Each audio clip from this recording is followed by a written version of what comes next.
हैदराबाद एक ऐसा शहर जहां इतिहास की सांसें आज भी हर गली, हर मोड़ और हर पत्थर में महसूस होती हैं। इसी ऐतिहासिक शहर के बिल्कुल दिल में खड़ा है एक अद्भुत स्मारक, जिसे पूरी दुनिया आज चार मीनार के नाम से जानती और पहचानती है। चार दिशाओं में खड़ी इसकी ऊंची मीनारें मानो चार अलग अलग कहानियां एक साथ एक ही समय पर सुनाती हों। साल था 1591, जब हैदराबाद एक भयानक और जानलेवा महामारी से बुरी तरह जूझ रहा था। हर तरफ डर का माहौल था।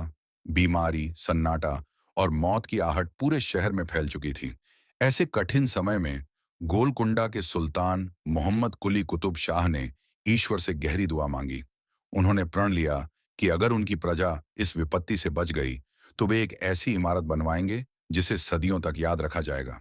कुछ ही समय बाद महामारी समाप्त हुई और उसी पवित्र स्थान पर रखी गई चार मीनार की ऐतिहासिक नींव, ग्रेनाइट, चूना और मजबूत पत्थरों से बनी यह इमारत अपने समय में इंजीनियरिंग और कला का अद्भुत उदाहरण थी।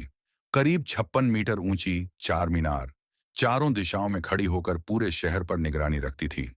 हर मीनार के अंदर बनी घुमावदार सीढ़ियां ऊपर तक जाते हुए एक रहस्यमयी और रोमांचक यात्रा का एहसास कराती हैं।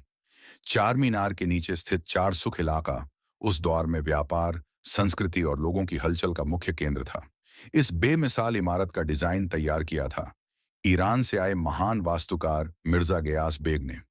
चार मीनार केवल इतिहास की निशानी नहीं है, बल्कि इसके साथ एक बेहद खूबसूरत प्रेम कहानी भी जुड़ी हुई है। कहते हैं कि सुल्तान मोहम्मद कुली कुतुब शाह भागमती नाम की एक युवती से गहरा प्रेम करने लगे थे। भागमती नदी के उस पार रहती थीं, जहां सुल्तान रोज अपनी जान जोखिम में डालकर उनसे मिलने जाते थे।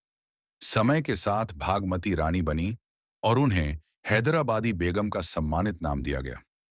कई इतिहासकारों का मानना है कि हैदराबाद शहर का नाम भी इसी प्रेम कहानी से प्रेरित होकर पड़ा।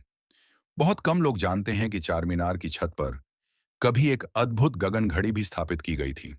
यह गगन घड़ी सितारों की चाल देखकर समय बताती थी, जो उस युग में विज्ञान की एक बड़ी उपलब्धि मानी जाती थी। आज चार मीनार केवल एक स्मारक नहीं, बल्कि हैदराबाद की पहचान और गर्व बन चुका है। इसके नीचे से शुरू होता है मशहूर लाड़ बाजार, जहां रंग बिरंगी चूड़ियों की चमक हर किसी को आकर्षित करती है। रात के समय जब चार मीनार रोशनी से नहाता है, तो यह किसी दुल्हन की तरह पूरे शहर में चमक उठता है। चार मीनार सिर्फ एक इमारत नहीं है, यह दुआ, प्रेम, वादा, इतिहास और विज्ञान की अमर कहानी है।